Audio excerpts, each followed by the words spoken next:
mas a gente não quer ficar rasurando a nossa redação e em alguns casos de rasura realmente não há o que fazer.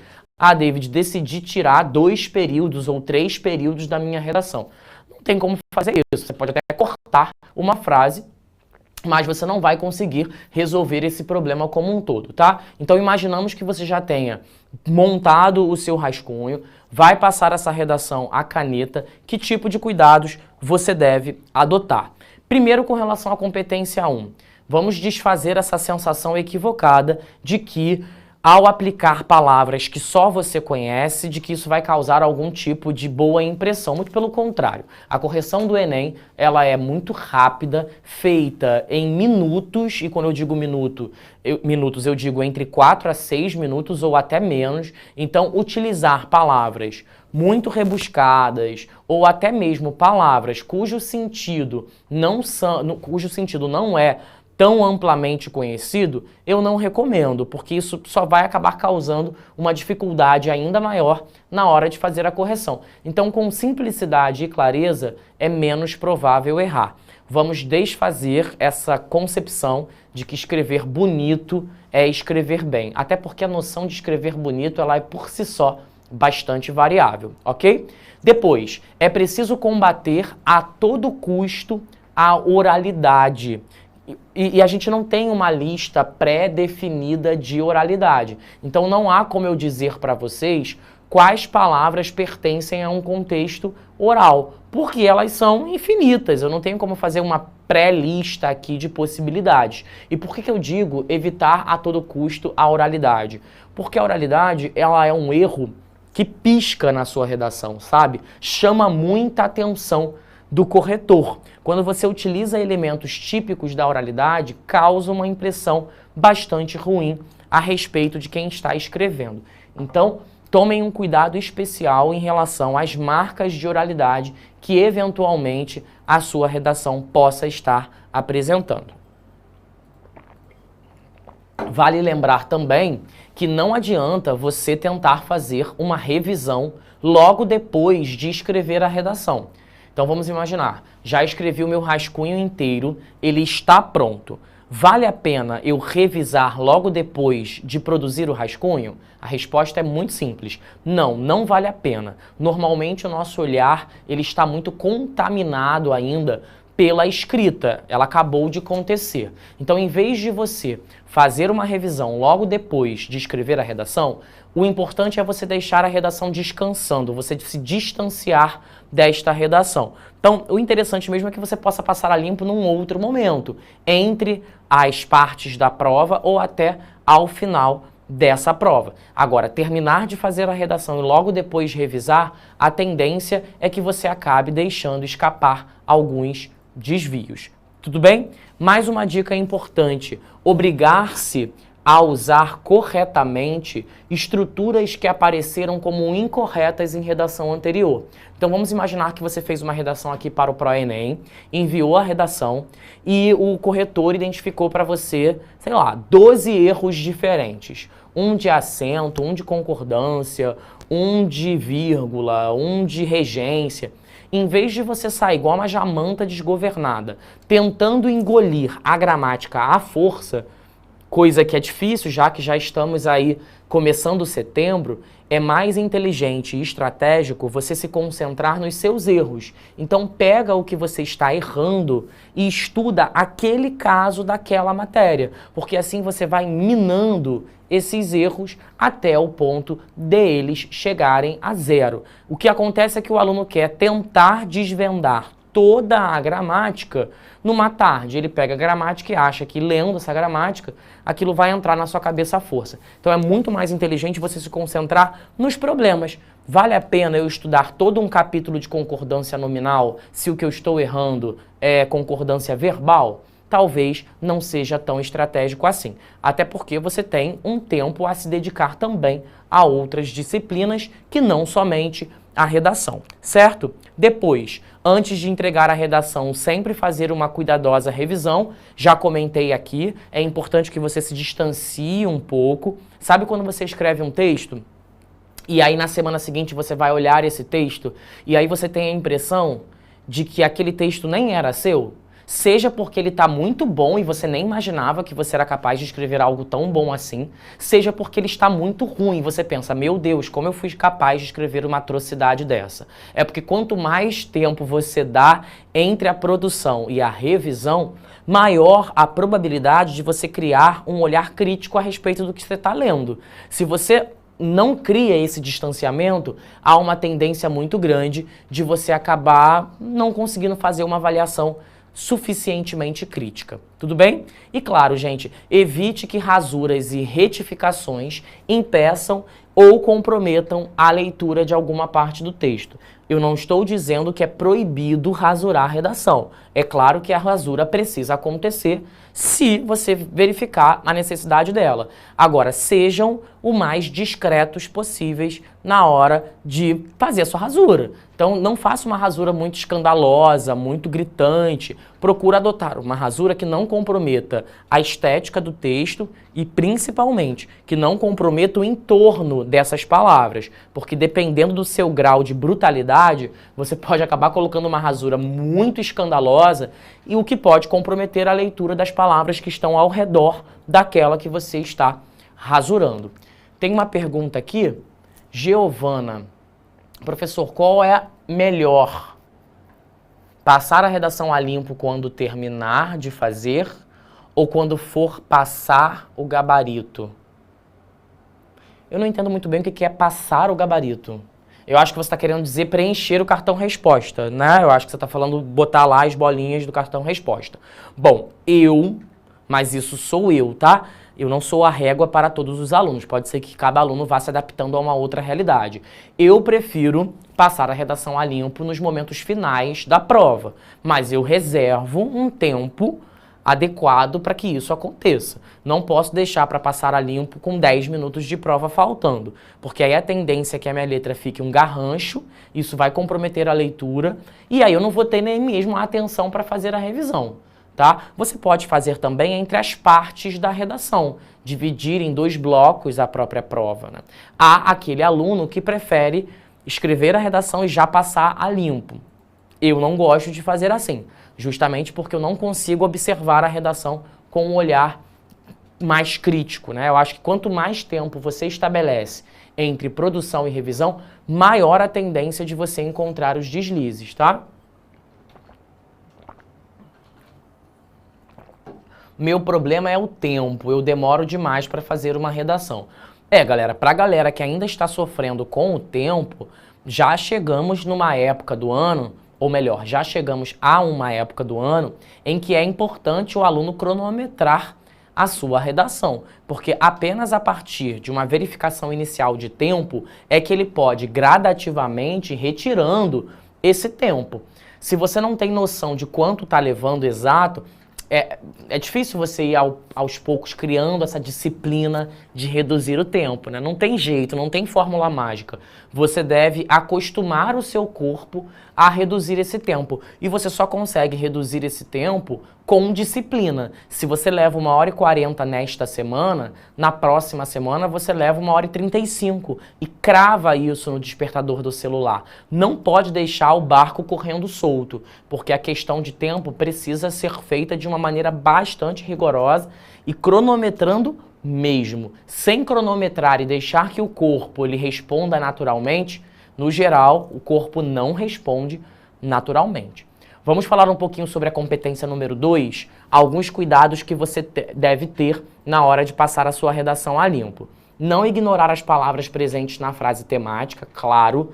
Todas as palavras presentes na frase temática precisam estar contempladas no seu texto. Se você deixa de apresentar alguma, se algum termo da frase temática não aparece na redação, é um forte indício de que você está tangenciando. Além disso, é muito importante que você leia a coletânea na tentativa de identificar uma espécie de gabarito da abordagem. O que eu quero dizer com gabarito da abordagem é o seguinte: às vezes, a frase temática, por si só, não dá conta de expor pra gente o que aquele tema quer de nós.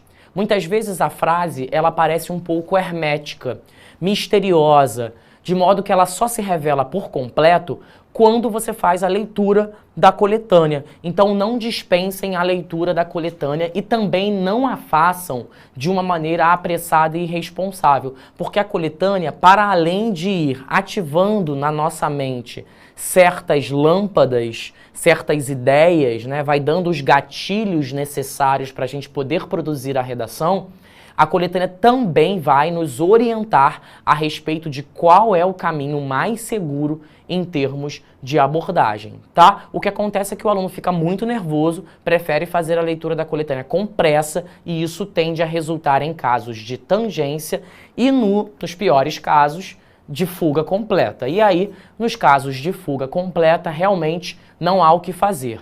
É só isso, não tem mais jeito, acabou e boa sorte. Terceira dica em relação à competência 2. Atentar, obviamente, ao repertório sociocultural. Imagino que a essa altura do campeonato, todos os alunos que estão me acompanhando hoje ao vivo no YouTube sabem que o Enem cobra a presença de pelo menos um repertório sociocultural. Não é isso? Tivemos várias aulas sobre esse tema ao longo do ano. Nas mentorias nós comentamos isso com frequência. Então é um tipo de conteúdo que não é dispensável, ele é imprescindível, de fato, para a obtenção da nota máxima nesta competência. Alguém me fez uma pergunta? Sobe um pouquinho para mim, Renan, por gentileza, que eu quero responder aqui o que o menino comentou. Eu acho que foi um menino. Desce um pouquinho. Não, aí mesmo. Bom, eu não faço a menor ideia de que nome seja esse. Scap Type BR. Não é um exagero falar que houve tangência do tema por falta de uma mísera palavra do tema? Não, não é um exagero, porque se o tema fala sobre violência contra a mulher e eu falo sobre violência, eu estou tangenciando. Afinal de contas, o elemento mulher é fundamental neste caso. Então, é como meu aluno outro dia falou, eu estava explicando para ele a diferença entre sobre e sob. E aí eu disse para ele, olha, sob é S-O-B e sobre S-O-B-R-E. E ele me disse algo muito parecido, que é, mas meu Deus do céu, uma besteira como essa faz diferença? Faz absoluta diferença, porque se o computador está sobre a mesa, significa que o computador está em cima dela. Se ele está sob a mesa, significa que ele está embaixo dela. Portanto, duas letrinhas fazem absoluta diferença a respeito da posição desse computador, né? Isso se chama língua, gente, as coisas funcionam assim. Então, na hora de você não apresentar, ou melhor, na hora da redação, essas palavras precisam estar presentes, né? Porque ratificar é confirmar alguma coisa. Retificar é corrigir alguma coisa. Então, novamente, uma letrinha fez absoluta diferença, tá? Então, nos pequenos frascos moram os melhores perfumes e o diabo mora nos detalhes. Prestem atenção. Seguindo. Fazer uma estrutura textual bem consistente. Introdução com cara de introdução, desenvolvimento com cara de desenvolvimento e conclusão com cara de conclusão. Então, se você ainda tem algum tipo de dúvida a respeito das funções dos parágrafos, vale a pena você voltar, sobretudo aos alunos que são os nossos assinantes. Se você ainda tem alguma dúvida sobre a estrutura de um parágrafo, essa aula, ela foi dada lá no comecinho do ano, logo nos primeiros meses de preparação. Se não me engano, o nome da aula é Estrutura Dissertativa no Enem. Nesta aula, eu faço um resumão dos resumões e apresento introdução, desenvolvimento e conclusão, pontuando cada função de cada parte da redação. A aula de hoje eu não vou passar por isso, tá, pessoal? Até porque eu tô fazendo um apanhado aqui global sobre as competências. Mas se você ainda tem alguma dúvida sobre o que deve fazer dentro de um parágrafo, vale a pena dar alguns passos para trás para poder avançar neste jogo da vida. Tudo bem? Por último, não se apegar excessivamente às informações dos textos de apoio. Se, por um lado, os textos de apoio serão fundamentais para você produzir a sua redação, por outro lado, eles são textos de apoio. Portanto, eles não devem ser usados como uma bengala. Eles não devem ser usados nas situações em que você não tem o que dizer. Então, quando o aluno não tem o que dizer, ele apela para o texto de apoio, numa tentativa desesperada de entregar qualquer coisa. O corretor, é o cara que mais leu esses textos de apoio. Portanto, você não o enganará. Ele perceberá fatalmente que você está de migué. Sabe aquele aluno que pega o texto de apoio e ele vai falando basicamente tudo que o texto de apoio já está falando, mas com outras palavras, como se o corretor não fosse perceber? Então ele realmente acredita que ao trocar uma frase de lugar, mudar uma palavra por outra, que quem está lendo está passando batido. Não tá, gente. A gente já leu os textos de apoio várias vezes antes de corrigir a redação e você vai ser pego com relação a isso, tá? Não é para você deitar sobre os textos de apoio. É para você, de fato, fazer com que eles engatilhem em você. Eles têm que servir de input inicial para que essa luzinha vá acendendo na sua cabeça e você possa pensar por conta própria. Tudo bem? E por último, verificar a possível existência de muitos trechos de exposição. Quer dizer, eu estou constatando demais e argumentando de menos? É importante você observar se na sua redação não há muitas sequências de constatação. Pedaços em que você fica basicamente dizendo fatos. Eles vão aparecer na redação, mas eles não podem aparecer de tal maneira que sejam tão extensos que fazem a natureza argumentativa do texto se perder, tá? O ideal é que você use as passagens constatatórias ou expositivas, como queiram, na tentativa de associar com uma argumentação. E não porque aquilo se encerra na própria apresentação, tá? O que mais que a gente tem aqui? Tem mais alguma pergunta? Não vi nada. Deixa eu ver, professor, pode usar alguns dados do texto de apoio? Sim, utilizar os dados do texto de apoio com equilíbrio, com responsabilidade, com cuidado, não é impossível. Muitos alunos fazem isso, inclusive tiram notas bastante altas. Agora, entre usar os dados e se apegar a eles como se não fosse possível dizer nada a não ser o que o texto já diz, aí realmente é problemático. E a gente consegue reconhecer quando o aluno está usando o texto de apoio de um jeito proficiente e quando ele está fazendo isso de um jeito muito dependente. A ideia é que você possa, de fato, usar o texto de apoio como o tempero daquele prato que você está preparando. E não que o texto de apoio seja o ingrediente principal. Por mais que o tempero seja importante, o ingrediente principal precisa ser resultante do seu processo de reflexão enquanto o argumentador. Partiu competência 3. Ao avaliar o texto, o corretor vai valorizar o projeto de texto. Tese no final da introdução, tópico frasal no início do desenvolvimento e a retomada da tese no final da introdução, tá? Eu vou aqui para o quadro rapidinho. Você joga para mim, Renan, por gentileza? Eu estou com um pouquinho de dor no braço porque eu acho que dormi sobre o braço. Sabe quando você dorme sobre o braço que você acorda meio assim? Pois bem, fui eu esta noite. Deixa eu vir mais pra cá que eu ainda tô meio perdido com essa câmera. Pronto. Gente, o que está se dizendo aqui é o seguinte. Vou fazer aqueles quadradinhos que vocês estão cansados de conhecer, né?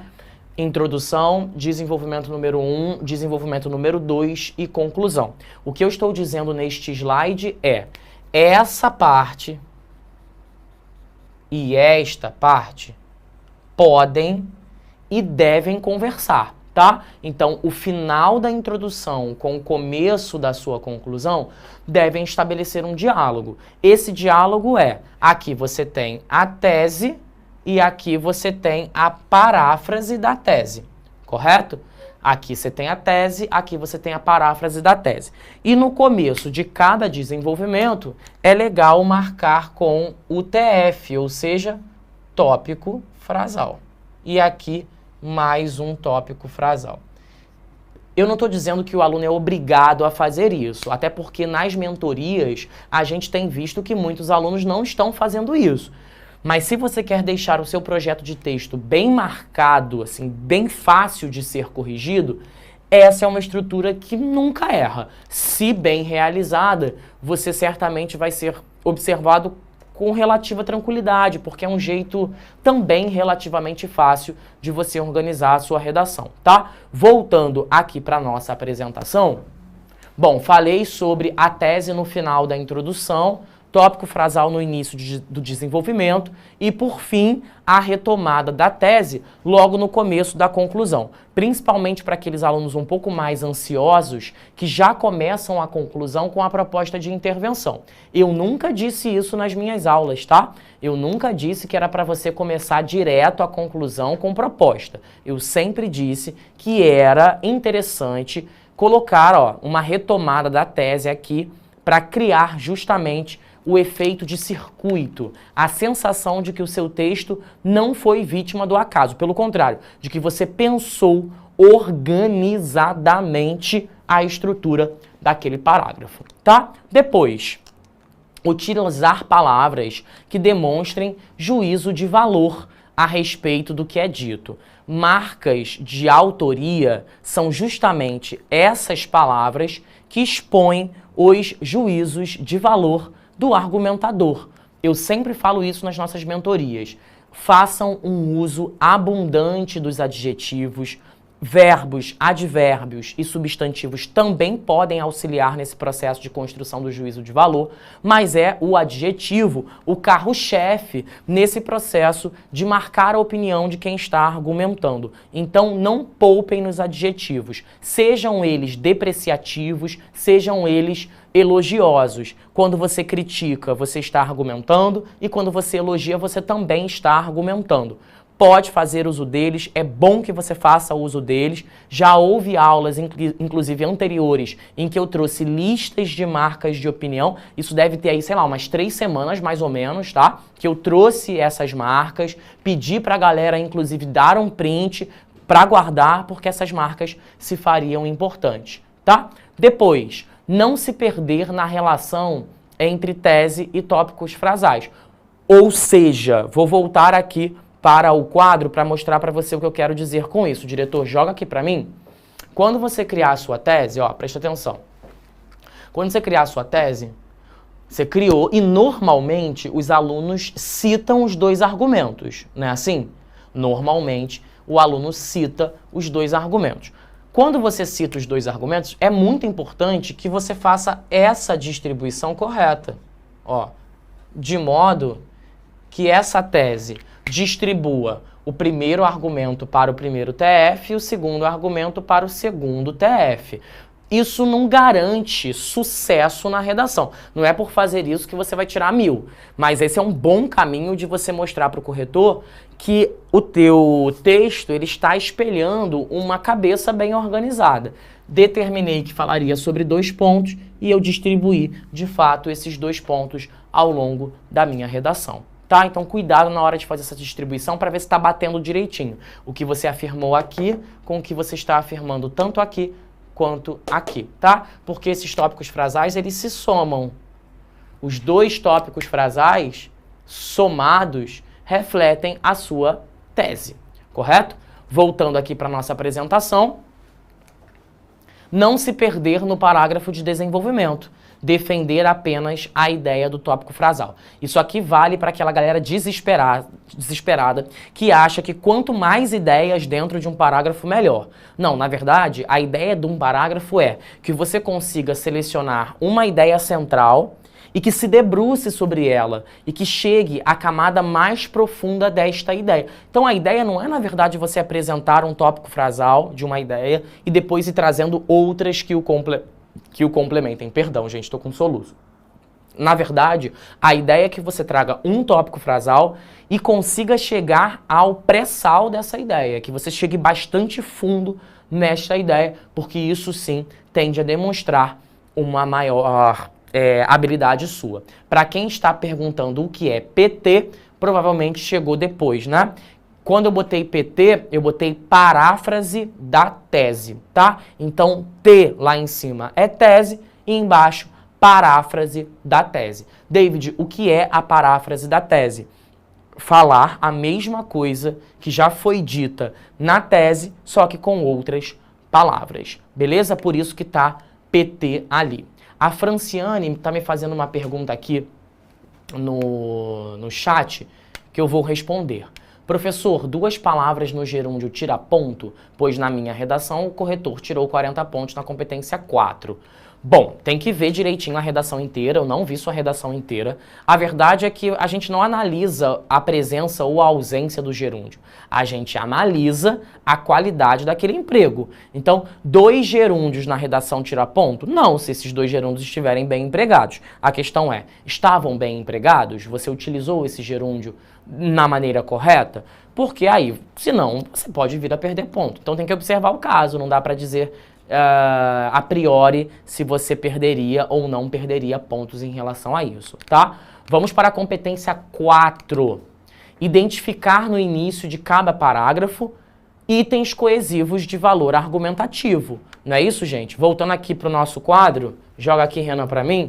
Essas áreas aqui, ó, essa área aqui, essa área aqui e essa área aqui são áreas de conectivo, certo? Tem que fazer o uso desses conectivos. Aqui no comecinho ou aqui no comecinho. Não estou colocando a introdução nessa conta, porque obviamente a introdução você não coloca conectivo, você não está conectando a nada, você está começando o texto. Então, aqui, aqui ou aqui tem que aparecer o bendito do conectivo, não tem jeito, senão perde ponto logo na hora. Joia? Voltando para cá. Depois, treinar o uso de no mínimo 3 períodos por parágrafo. Esse lance de começar um parágrafo e desembestadamente não pontuar, gente, tem que pontuar, tá? Um parágrafo ele tem que ter no baixo 3 períodos, mas assim, tem gente que faz 4, tem gente que faz 5 e tem gente que com a letra muito pequena que faz 6. Então, são 3 no mínimo, beleza? Revisar os valores semânticos de cada conectivo. Então, quando você bota um outro sim, o que significa outro sim? Quando você bota um ademais, o que significa ademais? Quando você bota não obstante, o que significa não obstante? E no entanto, e contudo, e entretanto.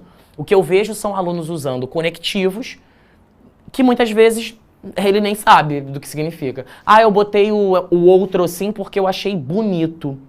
Se você usa o outro sim que você achou bonito, há uma forte propensão ao erro, porque o outro sim ele tem um uso bastante específico, quando você estabelece uma relação de soma. Não sendo uma relação de soma, você está falando uma grandíssima de uma besteira. Então, gente, a impressão que eu tenho é que o aluno A enche um saco de conectivos, sacode, pega, joga pra cima e onde cair, caiu, né? Não é isso. Você tem que botar um ademais sabendo que é soma, tem que botar um entretanto sabendo que é diversidade, tem que colocar um embora sabendo que é concessão. Então, tem que saber fazer as coisas dentro dos sentidos das coisas, tá? Tem tudo a ver com essa próxima dica, né? Não utilizar conectivos de uma forma indiscriminada. Então é não sair colocando conectivo por achar ingenuamente que a presença de muitos conectivos vai te elevar. Não vai, muito pelo contrário. Muitas vezes o excesso usado indiscriminadamente vai levar à queda, né? Você acha que está arrasando, na verdade você está sendo arrasado. Depois, a presença de palavras... Desculpa, a repetição de palavras presentes na frase temática é normal e deve ser feita de modo responsável. Isso é para você, tarado do sinônimo ou tarada do sinônimo, porque vocês são tarados no sinônimo. Vocês olham para o tema como, sei lá, lixo eletrônico. Descarte de lixo eletrônico Enem 2023. O aluno já entra num parafuso, numa espiral de preocupação que é assim, meu Deus, terei que encontrar sinônimos para lixo. Aí ele coloca dejetos, resto, e assim ele vai, né? Ele começa a tirar palavras das catacumbas da língua portuguesa para poder dar conta de não repetir lixo, como se ele não pudesse repetir lixo. Como se fosse um mal terrível repetir a palavra lixo. Gente, a repetição da palavra faz parte do jogo. Agora, tem que ser feito de modo responsável, certo? O aluno que repetiu lixo não é um aluno que necessariamente vai perder ponto. É um aluno que precisa tomar cuidado, porque essa repetição será natural. David, escrevi uma redação inteira sobre descarte de lixo e não coloquei nenhuma vez a palavra lixo. Arrasei, né? Não, não arrasou, você foi arrasado. Como é que pode você ter escrito uma redação inteira sobre descarte de lixo eletrônico e a palavra lixo não apareceu em nenhum momento? Tem algo errado nessa história. Há algo de podre no reino da Dinamarca. Então, cuidado, porque a repetição ela faz parte, desde que feita de modo responsável, tá? E não dependa apenas de sinônimos. Parar com essa ideia de que os sinônimos resolvem todos os nossos problemas. Essa coisa de você achar, ai, eu troco essa palavra e coloco por qual sinônimo? Eu sempre pergunto aos meus alunos em sala de aula, por que você não muda a construção? Muda a construção, muda a forma como você está se expressando. Porque muitas vezes, gente, não tem sinônimo. Sinônimo não é uma lista eterna, não. Sinônimo tem limitação também. A língua não nos oferece 50 possibilidades de você substituir a palavra lixo. E é isso, e tá tudo bem, como as pessoas falam, sabe? Você vai ter que correr por outras frentes. Usar pronome, usar possessivo, usar um pronome relativo, uma zeugma. Isso vai mostrar que você é proficiente na sua língua. Se a todo momento você precisa de um sinônimo, isso está provando a sua ingenuidade, a sua imaturidade linguística. Porque você não quer mudar a frase, você quer trocar uma palavra por outra. O que acontece é que o aluno fica com preguiça. Ai, meu Deus, vou ter que mexer na frase inteira. É, gente, tem que mexer na frase inteira. Nem sempre dá para você ir lá, tirar uma palavra e colocar outra. O aluno pensa que o professor é meio que mágico. Eu canso de parar em corredor da escola com um aluno... David, que palavra eu posso colocar no lugar dessa? Eu falo, cara, não sei, não faço a menor ideia. Mas professor, hein? Nossa, e fez o ERG, não sabe. Na cabeça do aluno, o professor tem que saber trocar qualquer palavra por qualquer palavra. Assim, não tem jeito, você tem que saber, né? Isso é falso, porque muitas vezes não dá para trocar, a troca não vai adiantar de nada. O ideal é mexer na frase, alterar a forma como a frase se apresenta. Só que isso dá mais trabalho, né? Claro que dá mais trabalho. Então é assim que funciona, nem sempre dá para trocar uma coisa pela outra. E quando seu professor diz não sei, isso não prova que ele é burro, prova que ele está dizendo para você que faz muito mais sentido alterar a construção como um todo, tá? Eu tenho um aluno meu aqui no Rio que ele acha que quem faz letras sabe todas as línguas do mundo. Eu botei outro dia numa aula, estava escrito em hebraico, eu estava falando sobre alguma coisa, ele... Professor, você sabe ler o que está aqui? Eu falei assim, cara, não, né? Isso está em hebraico. Ele, nossa, mas você fez letras e não sabe hebraico. Ó, tô vendo, hein? É tipo isso. Como assim você não sabe um sinônimo para me dar? Você já me deu 12 sinônimos, como assim você não sabe todos os sinônimos do mundo? É, funciona assim, né? Depois, competência número 5. Deixa eu tomar uma aguinha aqui, porque eu tô voando, você tá vendo, né? Juan, vou tomar 2 minutos, tá? Prometo que serei breve. Competência 5, propostas de intervenção modo turbo. Optar por colocar as propostas na conclusão. Claro, melhor momento para aparecerem as propostas é a conclusão. Depois, rever a qualidade das construções na conclusão, gente, porque às vezes todos os elementos estão ali. Agente, ação, modo, finalidade e detalhamento. Mas a qualidade da construção tá ruim. Resultado, o aluno é descontado e culpa o corretor, porque ele diz, todos os elementos estavam ali. Sim, mas você precisa deixar clara a presença de todos os elementos. Então, às vezes, é a qualidade da construção que prejudica, não necessariamente a ausência do elemento. Depois, evitar gerúndio na proposta e estruturas condicionais. Se o governo fizer, caso o governo faça, e por aí vai, tá? Evitar gerúndio, que é o NDO, fazendo, querendo, podendo, comendo, dormindo, e estruturas de condição. Botei algumas aqui. Se, desde que e caso. O que mais que é legal? Construir cada proposta em um período próprio, isto é, não juntar 2 propostas em um mesmo período. Quando o aluno junta 2 propostas em um mesmo período, isso tende a confundir a leitura. Então deixa a proposta num período isolado e outra proposta em outro período, para facilitar a leitura do corretor. E claro, se você tiver 2 causas de um problema, o ideal é que você faça uma proposta completa, né? Eu tenho 2 causas de um problema. Para uma causa, você faz a proposta completa. E a outra, você não tem compromisso de deixar completa, certo? Porque você já fez uma completa, você já ganhou o seu ponto. Então você pode fazer uma segunda proposta incompleta, desde que você...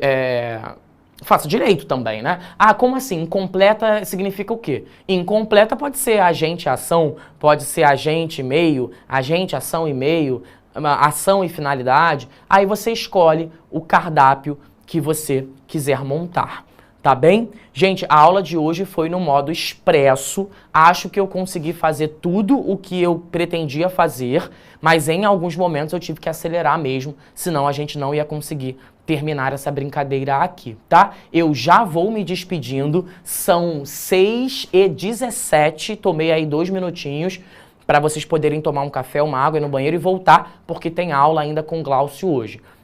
Um beijo no seu coração, segunda-feira, às 9h15 da noite, horário de Brasília, estaremos ao vivo na mentoria e na quarta, 5h30, como de costume, ao vivo aqui no YouTube. Ah, e lembrando, segunda-feira tem live às 4h30 comigo, Leandro Vieira e Leandro Almeida. Tá bem? Então tá bem.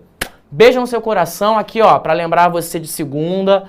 Não se esquece, coloca ali na sua agenda. Tenho certeza que você vai amar esse encontro, vai fazer absoluta diferença na sua trajetória. Tá bem?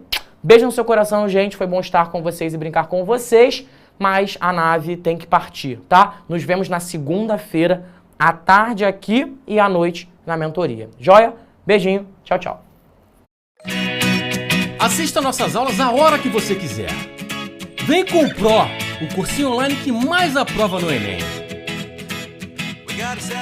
Assine em proenem.com.br. We gotta celebrate the beauty of the world that keeps on giving.